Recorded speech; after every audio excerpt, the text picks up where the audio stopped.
bahay ni Satanas. Ito na ang oras sa inyong kamatayan. Ikaw ang pumatay sa tatay mo.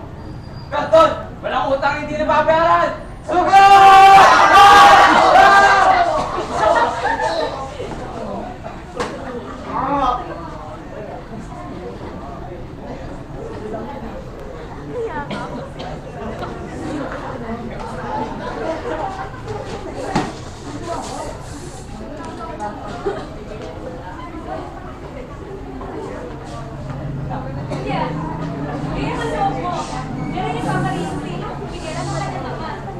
Napalito po sila. Eh, di ko sabi mo po. Bakit ba ganyan sa mundo? Wala po. Hindi naman bakit. Hindi pinamabuting tao. Bugtong na anak at makaliliwasa.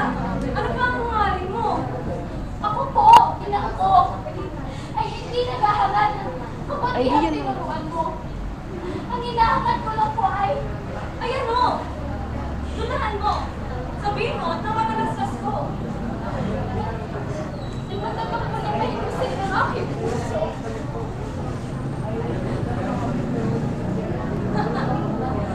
Julia, ikaw ay bata pa nga. Ano puso-pusong sinasabi mo?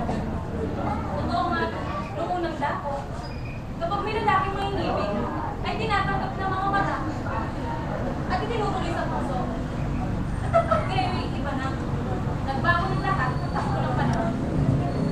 Kung may lalaki mo naliligaw, ay tinatanggap ng mga mata at itinutuloy dito.